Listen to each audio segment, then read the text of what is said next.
Hello everyone, welcome to our another blog.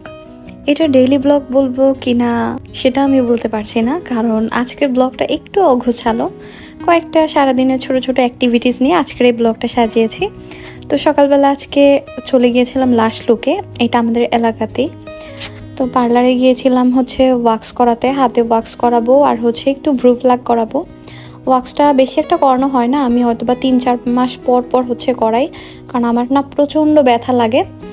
তো যাই হোক, এই তো সকালবেলার পার্লার কিন্তু একদম ফাঁকা, আমি আর মাত্র আরেকটা আপু ছিল, এছাড়া কেউই ছিল না। তো ভালোই হলো, কোনো সিরিয়াল লাগবে না, আমি আমার কাজটা খুব তাড়াতাড়ি করিয়ে নিয়ে যেতে পারবো। তো পার্লারে ওই আপুটা আমাকে বললো যে ওয়াক্সটা গরম করতে দিয়েছি, একটু বসেন, তারপরে আমি আপনাকে হাতে ওয়াক্সটা করিয়ে দিচ্ছি। আর ফেসিয়াল আমি কখনোই পার্লারে করাই না, কারণ আমার পার্লারে ফেসিয়াল করালে অনেক বেশি র্যাশ উঠে মুখে, জানি না এরকম কেন হয়। আমি বাসায় টুকটাক প্রোডাক্ট কিনে করি। আর তারপর বাসায় চলে এসেছি, এসে শাওয়ার নিয়েছি। আর এই তো এগুলো গতকালকে আমার হাজব্যান্ড নেপাল থেকে এসেছে, ও অফিসের কাজে 6-7 দিনের জন্য নেপাল গিয়েছিল। তো নেপাল থেকে এগুলো আমার জন্য নিয়ে এসেছে। ও আমাকে ফোনে জিজ্ঞেস করেছিল যে কি কি আনবো, তো আমি বলেছিলাম যে ওরকম কিছু আসলে আনার দরকার নেই, কারণ যেহেতু অফিসের কাজে গেছে। তারপরও ভাবলাম যে যেহেতু আমার ভাগ্নি ভাগ্না আছে, তো ওদের কথা চিন্তা করে ভাবলাম যে আচ্ছা তাহলে চকলেটের কথা বলে দেই, চকলেট আনলে সবাইকে দিতে পারবো কম বেশি। তো এই তো এরপর ও আমার জন্য সুন্দর একটা বেল্ট নিয়ে এসেছে, আর এই বেল্টের সাথে ম্যাচিং করে সুন্দর একটা ব্যাগ। এত সুন্দর, মানে আমার এত পছন্দ হয়েছে যে কি বলবো। আর এই কালারে আমার একটা সুন্দর জুতা আছে, তো ভাবলাম ভালোই হলো। আর অ্যাক্সেসরিজগুলো একই কালার, মানে জুতা ব্যাগ একই কালার হলে কিন্তু ভালোই লাগে। আর এই তো এখানে একটা স্টিকার লাগানো আছে, 2990 টাকা, মানে নেপালি টাকায়। তো এই তো ব্যাগটা আমার অনেক বেশি পছন্দ হয়েছে। আমি তো এখনই ব্যাগটা ইউজ করব না, আমি তুলে রাখছি, আমাদের যখন ডিসেম্বরে ক্রিসমাস আসবে, তো আমি ভাবছি যে ক্রিসমাসের সময় আমি এটা ইউজ করব। আর এই ব্রাউন কালারটা এমন একটা কালার যে কোনো ড্রেসের সাথেই কিন্তু ভালো লাগে, মানে যে কোনো ড্রেসের সাথেই ক্যারি করা যায়। তো এরপর এখানে ছিল একটা চকলেট, এটা চকো বলস, আলমন্ড আর কোকোনাট ফ্লেভার। তো এগুলো একটাও এখনও ভাঙিনি, জানি না খেতে কেমন লাগবে, পরে ভেঙে সবাইকে দিব, আমিও কিছু রাখবো। আর এটাও একটা চকলেটের প্যাকেট। যে কয়টা চকলেট এনেছে, মানে যে কয়টা চকলেটের প্যাকেট, সবগুলোতেই দেখলাম কোকোনাটের একটা ফ্লেভার অ্যাড করা। জানি না নেপালের চকলেটে কোকোনাট এত বেশি কেন ইউজ করা হয়, মনে হয় ওই দেশে অনেক বেশি নারিকেল হয় আর কি। তো এগুলো ছিল পেস্তা বাদাম, এটাও এনেছে 3 প্যাকেট। তারপর ছিল একটা অনিয়ন চিপস। আর বাইরের দেশের চিপসগুলো কিন্তু খেতে বেশ ভালোই লাগে, আমার মনে হয় চিপস সব বয়সী মানুষেরই অনেক পছন্দ। তো এরপরে এটা একটা বিস্কিটের প্যাকেট, এটা দেখতে অনেক বেশি ভালো লাগছে, আর মনে হচ্ছে এটা একটা পারফিউমের জার ভেতরে, আসলে ওটা একটা বিস্কিট। তারপর ছিল মেন্টোস, এটাও খেতে ভালোই লাগে আমার।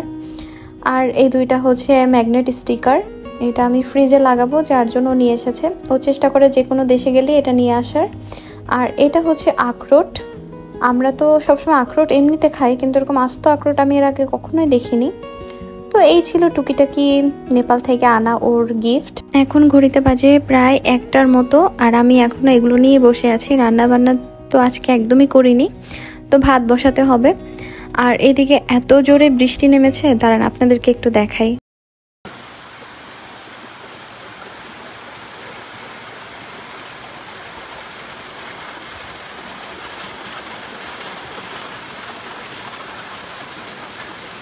সকাল থেকে কিন্তু ওয়েদার অনেক ভালো ছিল, অনেক রোদ উঠেছিল, আমি ছাদেও গিয়েছিলাম কাপড় নিয়ে, তো কাপড় চোপড় শুকিয়েও এনেছি। কিন্তু এই যে দেখেন এখন বৃষ্টি, মানে শরৎকালে বোঝাই যায় না কখন বৃষ্টি হবে আর কখন বা আবার রোদ উঠবে। তো এখানে এক চুলা আমি করলা ভাজি করছি আলু দিয়ে, আর ভাত বসিয়ে দিয়েছি। আর এই বৃষ্টির সময় আমার গাছপালাগুলো দেখতে এত ভালো লাগে, বিশেষ করে আমার পুঁইশাক গাছটা। আপনারা আমার পুঁইশাক গাছের ভিডিওটা এত বেশি পছন্দ করেছেন যে আমি নিজেও বিশ্বাস করতে পারছি না। আসলে সত্যি নিজের হাতে লাগিয়ে তারপর কোনো কিছু খাওয়া আসলে অনেক বেশি শান্তির, অনেক বেশি প্রাপ্তির।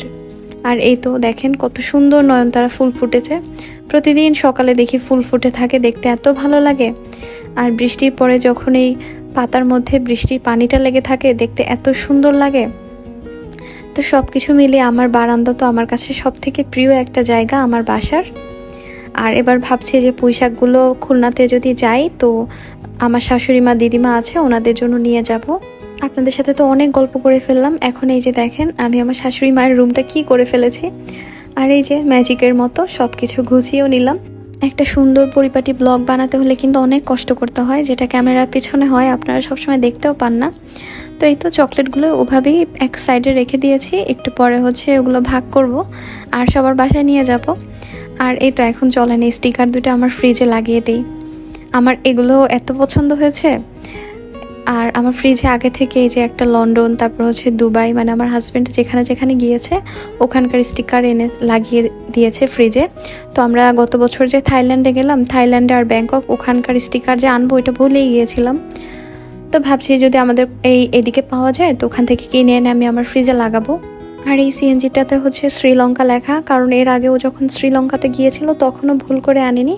তো এবার হচ্ছে নেপালে পাওয়ার পরে ওর সাথে সাথে দুইটাই কিনে নিয়েছে। তো এরপর হচ্ছে আমার ব্যাংকক আর থাইল্যান্ডের দুইটা স্টিকার এনে লাগাতে হবে ফ্রিজে। আর ফ্রিজটা কিন্তু দেখতে বেশ ভালো লাগে, অনেক কিউট লাগে আর কি। তো এই তো ফ্রিজে স্টিকার লাগাতে গিয়ে দেখলাম যে একদমই ফ্রিজে পানি নেই, মানে ঠান্ডা পানি নেই। তো ভাবলাম যে একটু বোতলগুলো ভরিয়ে ফ্রিজে রেখে দিই। গত এক সপ্তাহ ঠিকমতো খাওয়া দাওয়া করতে পারিনি নেপালে গিয়ে। তো গতকালকে যেহেতু এসেছে আমি সরিষা ইলিশ রান্না করেছিলাম আর হচ্ছে ধুন্দুল দিয়ে চিংড়ি মাছ দিয়ে রান্না করেছিলাম। তো ওগুলো হচ্ছে রাতে আর খাওয়াও হয়নি, কারণ দুপুরবেলায় হচ্ছে আমরা প্রায় 4টার দিকে খেয়েছি, ও আসার পরে একসাথে লাঞ্চ করেছি। তো যার জন্য রাতের বেলা আর খাওয়া হয়নি। আর এগুলো হচ্ছে এখন ওভেনে গরম করে নিব। আর ওইদিকে আমি ভাতটাও রান্না করে নিচ্ছি আর করলা ভাজি।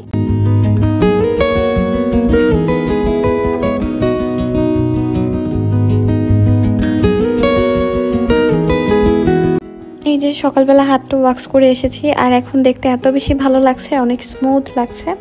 আর একটু পরপরই হচ্ছে আমি একটু লোশন লাগিয়ে নিচ্ছি। যারা ডায়েট করতে চান কিংবা ওজন একটু কমাতে চান তাদের জন্য কিন্তু শসা একটা গুড ফুড হতে পারে, কারণ অতিরিক্ত ভাত খাওয়ার ক্রেভিং কিংবা ক্ষুধা লাগলে আপনি চাইলে কিন্তু এই শসা খেয়ে আপনার পেটটা ভরিয়ে ফেলতে পারেন। এতে করে আপনি আর অতিরিক্ত খাবারের প্রতি চাহিদাটা অনেকটাই কমে যাবে।